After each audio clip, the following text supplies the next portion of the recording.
Good morning, students. Now, today we're going to solve some more illustrations related to the various terms or miscellaneous concepts of bill of exchange. So, there is an illustration. In this illustration, on 1st January 2010, Y gave two promissory notes to X to settle his debt. यानी Y के ऊपर X का कोई amount due था जिसके against में X के favour में उसने टू प्रोमिसरी नोट Y ने एक्सेप्ट किए, जिसमें से फर्स्ट प्रोमिसरी नोट था 2000 रुपीज का जिसकी ड्यूरेशन 1 मंथ की थी, और सेकंड वाला जो था वो 3000 रुपीज का था जिसकी ड्यूरेशन 2 मंथ की थी. X ने फर्स्ट वाला प्रोमिसरी नोट अपने क्रेडिटर Z को इंडोर्स कर दिया 2080 रुपीज के फुल सेटलमेंट में, यानी 80 रुपीज की डिस्काउंट हो जाएगी, और सेकंड वाला बिल डिस्काउंट करा लिया बैंक से 10% पर एनम के डिस्काउंट रेट पर 1 जनवरी को ही. फर्स्ट वाले बिल का पेमेंट तो टाइमली हो गया, यानी जब उसकी ड्यू डेट आई 4 फरवरी को, 1 मंथ के बाद, लेकिन सेकंड वाला बिल डिसऑनर हो गया और बैंक ने 30 रुपीज नोटिंग चार्जेस के पे किए. इसके अगेंस्ट में 5 मार्च को एक्स ने एक 3100 रुपीज का 2 मंथ ड्यूरेशन का एक नया बिल लिख दिया और जो मैच्योरिटी डेट पर सेटल हो गया. देखिए, सेकंड वाला बिल था 3000 रुपीज का और 30 रुपीज अगर नोटिंग चार्जेस खर्च होंगे तो ये 3030 होता है, जबकि न्यू बिल लिखा गया है 3100 का, तो मीन्स 70 रुपीज उसमें इंटरेस्ट भी ऐड की जाएगी. तो इस तरीके से हम फर्स्ट वाला क्वेश्चन ये हमको गिवन है और हमें एक्स और वाई की एंट्रीज पास करनी है. जेड जो एंडोर्स है हमें उसकी एंट्री यहां पास करने की नीड नहीं है. तो चलिए इसका बोर्ड प्रेजेंटेशन देखते हैं. Good morning students. In previous part of video, we have studied about various situations of bill of exchanges like dishonor of bill, renewal of bill, when bill sent to bank for collection, and when bill discounted from bank, and when bill endorsed more than 2 times. Now, आज के video में हम देखते हैं कि different situation जब bill number of bills ज्यादा होते हैं और हर बिल का ट्रीटमेंट हम अलग अलग करते हैं, तो उस केसेस में किस तरीके से ट्रीटमेंट किया जाता है. तो मैंने वीडियो से पहले आपको एक क्वेश्चन एक्सप्लेन किया है, उसी क्वेश्चन को लेते हैं कि on 1 January 2010 Y gave 2 promissory notes to X to settle his debt. यानी 2 promissory नोट दिए हैं Y ने X को. पहला वाला 2000 रुपीज का है जिसकी ड्यूरेशन 1 मंथ की है और सेकंड वाला बिल 3000 का है जिसकी ड्यूरेशन 2 मंथ की है. X ने फर्स्ट वाला जो प्रोमिसरी नोट है वो अपने Z एक क्रेडिटर को इंडोर्स कर दिया 2080 के फुल सेटलमेंट में, और सेकंड वाला बिल अपनी बैंक से डिस्काउंट करा लिया 10% पर एनम की डिस्काउंट पर. फर्स्ट वाले बिल का पेमेंट तो क्लियर हो गया, लेकिन सेकंड वाला बिल डिसऑनर हो गया और 30 रुपीज बैंक ने नोटिंग चार्जेस पे किए हैं. 5 मार्च को एक्स ने वाई के ऊपर एक न्यू बिल लिख दिया 3100 रुपीज का और 2 मंथ एक्सटेंशन पीरियड के साथ, और ये जो बिल है वो टाइम पर डिसऑनर हो गया. तो देखिए, इस केसेस में हमारे 2 पार्टी हैं. एक तो X जो ड्रॉअर है क्योंकि इसको बिल दिया जा रहा है, और Y ये ड्रॉई है क्योंकि ये बिल प्रोमिसरी नोट को एक्सेप्ट कर रहा है. 1 जनवरी को Y ने X को 2 बिल दिए यानी एक्सेप्ट किए, तो यहां पे एक्सेप्टेंस की एंट्री हम करेंगे 1 जनवरी को BR first account debit, BR second account debit to drawee means Y. First वाले बिल की जो अमाउंट की 2000 थी, सेकेंड वाले की 3000 थी, टोटल जो डेब्ट की वैल्यू थी वो थी 5000 रुपीज. सेम ये एंट्री Y भी करेगा अपनी बुक में. Y की यहां होगी drawer debit means X debit to BP first और to BP second account. Same 5000 का ड्यू था जिसमें फर्स्ट BP 2000 रुपीज का है, सेकेंड BP 3000 रुपीज का है. अब क्वेश्चन कह रहा है कि X ने फर्स्ट वाला बिल इंडोर्स कर दिया Z क्रेडिटर को, यानी सेम डेट को Z डेबिट यानी इंडोर्सी डेबिट टू BR, और डिस्काउंट भी रिसीव हुआ है क्योंकि सेटलमेंट हमारा 2080 का था. 2080 Z पर ड्यू थे जिसमें 2000 रुपीज का हमने BR दे दिया और 80 रुपीज की डिस्काउंट हो गई. इस बात की एंट्री Y अपनी बुक में नहीं करेगा, और जेड जो एंडोर्सी है उसकी बुक बनाने के लिए क्वेश्चन कह नहीं रहा है, तो उसके लिए हम उसकी एंट्री पास नहीं करेंगे।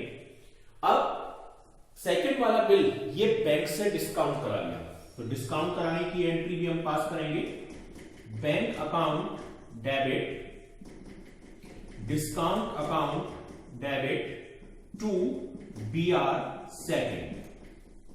देखिए सेकंड वाला बिल था 3000 रुपीज का, 10% की इस पर डिस्काउंट लगनी है और इसकी ड्यूरेशन थी 2 मंथ की।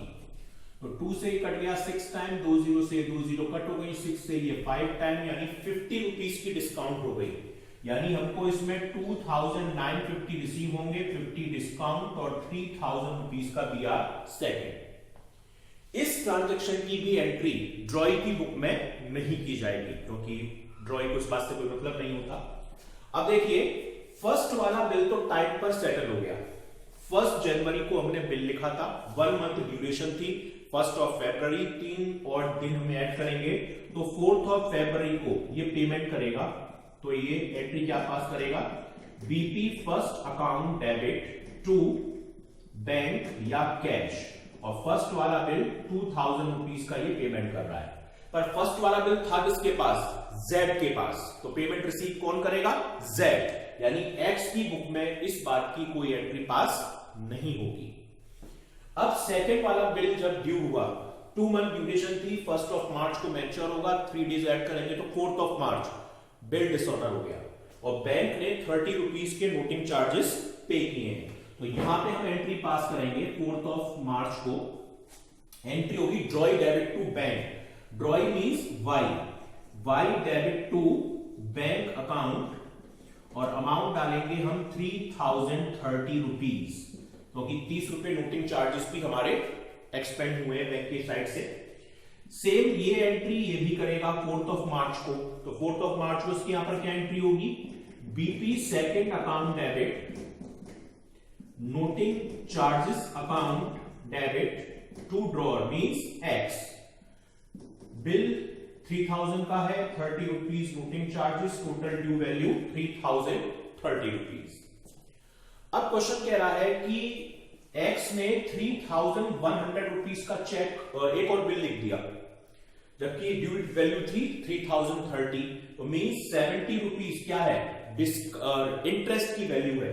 तो हम 5 मार्च को इंटरेस्ट लगाएंगे, तो एंट्री क्या होगी इसकी, drawee debit to interest, drawee means Y debit to interest account, और ये 70 रुपीज से ये हम वैल्यू को शो करेंगे। यही एंट्री ये करेगा 5 मार्च को। एंट्री होगी interest account debit to drawer, यानी interest account debit to X, और 70 रुपीज से ये एंट्री हम पास करेंगे। अब न्यू बिल लिखा गया है 3100 रुपीज का, तो सेम डेट को BR account debit to drawee means Y, और 3100 रुपीज की ये एंट्री हम पास करेंगे। सिमिलर एंट्री ये पास करेगा, ये करेगा drawer debit to BP, drawer means X debit to BP account और 3100। न्यू वाला बिल भी 2 मंथ ड्यूरेशन का था, तो 5 मार्च के बाद 5 मई को ये ड्यू होगा और 3 डेज एक्स्ट्रा करेंगे तो 8 मई को ये बिल क्लियर हो गया, यानी इसको अमाउंट रिसीव हो गया। तो ये एंट्री पास करेगा bank account debit to BR 3100, और यही एंट्री इसके यहां पर पास होगी पेमेंट करने की, यानी BP account debit to bank या कैश जो भी आप करें 3100। तो ये सिचुएशन तब है जब मोर देन 1 बिल यहां पे ड्रॉ किए जाते हैं और अलग अलग ट्रीटमेंट के थ्रू हम उनको सेटल करते हैं। Now students, let's take one last illustration of this chapter. On 1st January 2010, Amit drew 3 bills of exchange on his debtor Sumit. यानी 3 बिल लिखे गए हैं। फर्स्ट बिल जो है 7000 का है जिसकी ड्यूरेशन 1 मंथ की है। सेकंड वाला बिल 8000 रुपीज का है जिसकी ड्यूरेशन 2 मंथ की है, और थर्ड बिल 10000 रुपीज का है जिसकी ड्यूरेशन 4 मंथ की है। सुमित ने ये तीनों ही बिल एक्सेप्ट कर लिए Amit endorsed the first bill to his creditor Kamal in full settlement of his account 7,050. First वाला बिल जो 7,000 रुपीज का था वो अमित ने अपने क्रेडिटर कमल के फेवर में इंडोर्स कर दिया 7,050 रुपीज के फुल सेटलमेंट में, जबकि फर्स्ट बिल की जो अमाउंट थी वो 7,000 रुपीज थी, यानी 50 रुपीज डिस्काउंट हो जाएगा. This bill was met on maturity. इस बिल का टाइमली पेमेंट सेटल हो गया. अब नेक्स्ट आगे है. On 1st of February, Amit discounted the second bill from his bank in 7,900 rupees. जो सेकंड वाला बिल 8,000 रुपीज का था वो उसने बैंक से इन कैश करा लिया 7,900 रुपीज में, मतलब 100 रुपीज डिस्काउंट में. This bill was dishonoured. ये बिल डिसऑनर हो गया ड्यू डेट पर और बैंक ने 50 रुपीज नोटिंग चार्जेस पे किए हैं. अमित ने इस बिल के अगेंस्ट में सुमित के ऊपर 150 रुपीज इंटरेस्ट लगाकर 2 मंथ ड्यूरेशन का एक नया बिल लिखा, जिसे सुमित ने एग्री कर लिया, मतलब एक्सेप्ट कर लिया. थर्ड वाला जो बिल था वो सुमित ने अपने टाइम पीरियड से 12% के रिबेट पर 1 मंथ पहले ही पे कर दिया, यानी रिटायरिंग बिल ऑन रिबेट के केस में. और जो फोर्थ बिल लिखा गया था, यानी जो नया बिल था कैंसिलेशन के बाद जो न्यू बिल एक्सटेंशन पीरियड के साथ लिखा गया था, वो अमित ने अपने बैंक में कलेक्शन के लिए डिपॉजिट कर दिया, जो टाइमली सेटल हो गया. यानी इसमें सभी कंडीशन है, बिल अपने पास भी रखा गया है, बिल को इंडोर्स किया गया है, डिस्काउंट भी कराया गया है, कलेक्शन के लिए भी डिपॉजिट किया है, यानी सब आपको इसमें एंट्रीज पास करनी है. और किन की बुक्स में? अमित और सुमित की बुक में. यानी आपको केवल 2 पार्टी इन्वॉल्व करनी है. कमल जो इंडोर्स है उसकी आपको एंट्रीज पास नहीं करनी है. चलिए अब इसका एक हम बोर्ड प्रेजेंटेशन देखते हैं. Now students, let's take one last illustration of this chapter, जो मैंने आपको एक्सप्लेन भी किया है वीडियो की स्टार्टिंग में.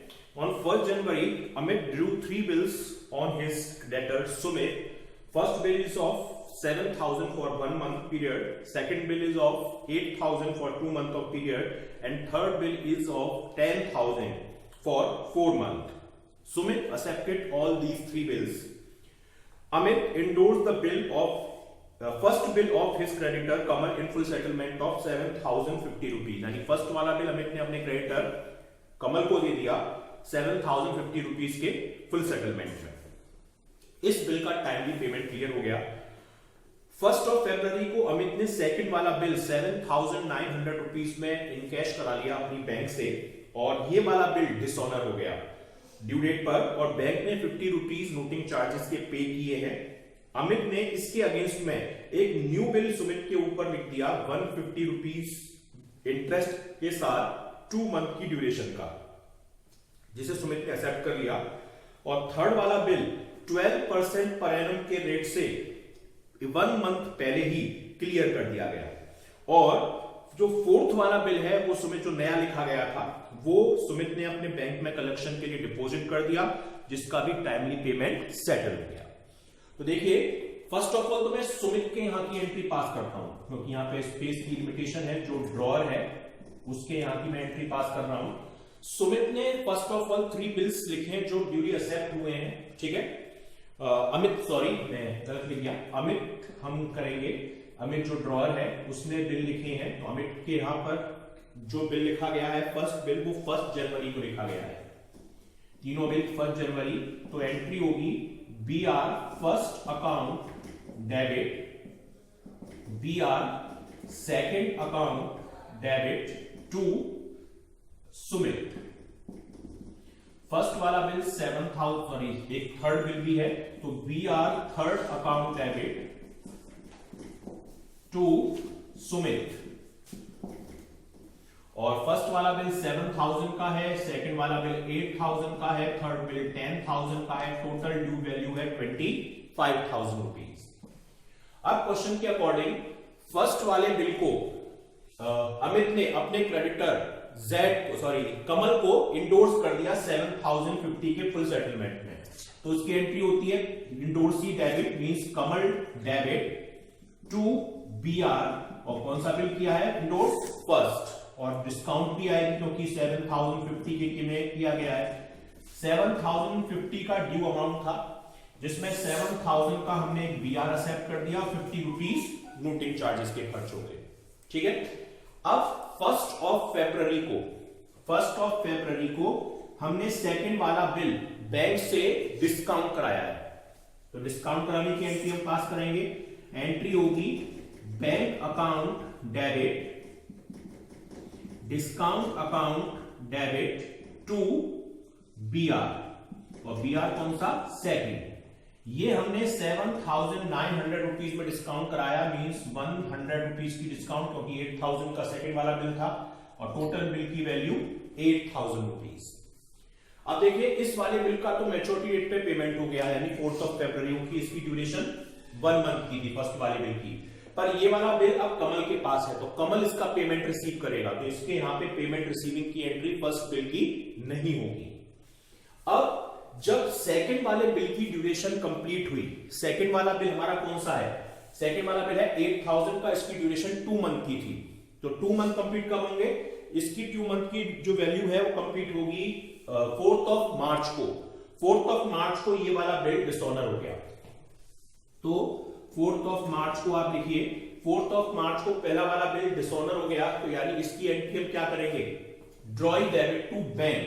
ड्रॉई means Sumit, Sumit debit to bank account, और 8,000 का ये बिल था और बैंक ने 50 रुपीज नोटिंग चार्जेस के खर्च किए हैं, तो 8,050 रुपीज ये हमारी वैल्यू हो जाएगी, 8,050 रुपीज। अब क्वेश्चन कह रहा है अमित ने इस बिल के अगेंस्ट में उसके ऊपर एक नया बिल लिख दिया 150 रुपीज इंटरेस्ट के साथ, तो इंटरेस्ट को हम ड्यू करेंगे। इंटरेस्ट को ड्यू करने की एंट्री होती है drawee debit to interest. Drawee means Sumit, Sumit debit to interest account, और 150 रुपीज हमारी इंटरेस्ट की वैल्यू है।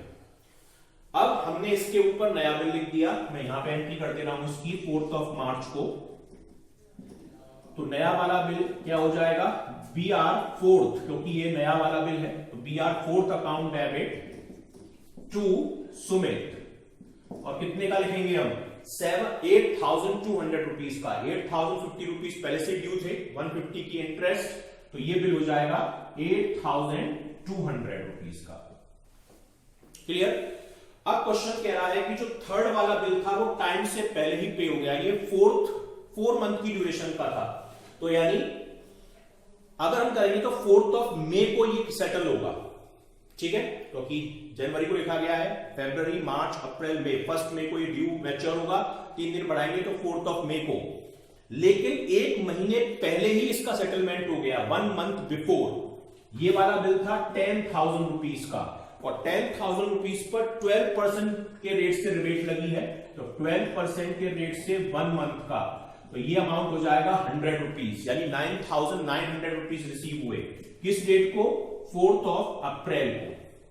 तो 4 अप्रैल को हम इसकी एंट्री पास करेंगे, bank account debit, rebate account debit to BR 3rd, 9,900 rupees receive हुए, 100 रुपीज रिबेट, 10,000 रुपीज इसकी टोटल वैल्यू थी। अब देखिए 4 मार्च को 4th वाला बिल लिखा गया था और इसकी ड्यूरेशन थी 2 मंथ की, तो यानी 4 मई इसकी मैच्योरिटी डेट होती है और 7 मई ये इसकी ड्यू डेट होगी। तो हमने 4 मई को ये हमने क्या किया, बैंक में कलेक्शन के लिए डिपॉजिट कर दिया, तो एंट्री हो जाएगी bill sent for collection account debit to BR, और BR 4th कितने का था ये, 8,200 रुपीज का, तो 8,200 रुपीज की ये एंट्री हो गई। और 7 मई यानी 3 दिन बढ़ाने के बाद ड्यू डेट पर बैंक ने अमाउंट कलेक्ट करके हमारे अकाउंट में डिपॉजिट कर दिया, तो इसकी एंट्री हो जाएगी bank account debit to bill sent for collection account, और 8,200 रुपीज ये हमारी कलेक्शन की एंट्री हो जाएगी। तो ये एंट्री थी जनरल एंट्री जो हम ड्रॉअर की केस में पास करेंगे। अब मैं आपको बताता हूं ड्रॉई की एंट्रीज। अब स्टूडेंट्स हम ड्रॉई के यहां की एंट्री देखते हैं। ड्रॉई मींस सुमित। सुमित ने 1 जनवरी को 3 बिल्स एक्सेप्ट किए, तो एक्सेप्टेंस की एंट्री होती है drawee debit to BP, draw debit to BP sorry, और ड्रॉअर कौन है, Amit. Amit debit to BP first to BP second और 2 BP third. Total due amount 25,000 का था। फर्स्ट बीपी 7,000 रुपीज का, सेकेंड बीपी 8,000 का और थर्ड बीपी 10,000 रुपीज का था। अब देखिए फर्स्ट वाला बिल जो है वो ड्रॉर अमित ने अपने क्रेडिटर कमल को इंडोर्स कर दिया। इंडोर्समेंट की एंट्री ड्रॉई के यहां पर नहीं होती, लेकिन उसकी सेकंड वाला बिल उसने बैंक से डिस्काउंट करा लिया, इस बात की भी एंट्री ड्रॉई के यहां पर नहीं होती। अब ड्यू डेट पर वो वाला बिल डिसऑनर हो गया 4th ऑफ फरवरी को। तो देखिए फर्स्ट वाला बिल का तो टाइमली पेमेंट हो गया, तो फर्स्ट वाला बिल था 1 मंथ का जो मैच्योर होगा 4th ऑफ फरवरी को। तो इसके पेमेंट की एंट्री हम क्या करेंगे, BP first account debit to bank या कैश जो भी आप करो 7,000 रुपीज का इसने पेमेंट कमल को कर दिया। ठीक है, अब सेकंड वाले बिल की जब मैच्योरिटी डेट आई, सेकंड वाला बिल 2 मंथ ड्यूरेशन का था, यानी 4th ऑफ मार्च, ये बिल डिसऑनर हो गया। और डिसऑनर की एंट्री के केस में क्या होती है, BP second account debit noting charges account debit to drawer, drawer means Amit. हमारा जो बिल था वो था 8,000 का, 50 रुपीज नोटिंग चार्जेस खर्च हुए और 8,050 rupees total value due amount हो गया। अब सेम डेट को उसने क्या किया, एक बिल लिख दिया, लेकिन 150 रुपीज इंटरेस्ट के साथ। तो इंटरेस्ट को ड्यू करने की एंट्री होती है interest account debit to drawer, तो interest account debit to Amit, ये हम एंट्री पास करेंगे 150 रुपीज से। और फिर सेम डेट को हमने एक बिल लिखा है और ये बिल हो गया 8,050 प्लस 150 8,200 रुपीज का, और इसकी एंट्री हो जाएगी ड्रॉअर डेबिट यानी Amit debit to BP fourth, ये नया बिल है, और 8,200 रुपीज का। क्लियर। अब जो थर्ड वाला बिल था वो 1 मंथ बिफोर इसने सेटल कर दिया, यानी 4th ऑफ अप्रैल को। तो 4th ऑफ अप्रैल को हम थर्ड वाले बिल के पेमेंट की एंट्री करेंगे। तो इसकी एंट्री होगी बीपी थर्ड अकाउंट डेबिट और टू बैंक और टू रिबेट। थर्ड वाला बिल था 10,000 रुपीज का, हमने कैलकुलेशन दिखाई थी, 100 रुपीज रिबेट आई थी, तो 9,900 का पेमेंट हो रहा है और रिबेट हो रही है 100 रुपीज। अब जब इस वाले बिल की ड्यूरेशन कंप्लीट हुई, यानी 4th of May plus 3 days यानी 7th ऑफ मे, इसका भी पेमेंट क्लियर हो गया। तो इसकी एंट्री हो जाएगी BP fourth account debit to bank और ये अमाउंट था 8,200 रुपीज का। तो ये वेरियस सिचुएशन की एंट्री थी ड्रॉई के यहां पर। इस कंसेप्ट के साथ ये चैप्टर कंप्लीट हो जाता है, क्योंकि नेक्स्ट जो कंसेप्ट है इंसॉल्वेंसी ऑफ ड्रॉई वो हमारे सिलेबस से सीबीएसई ने रिमूव कर दिया है, तो अब उससे रिलेटेड क्वेश्चंस हमारे एग्जामिनेशन में नहीं आएंगे।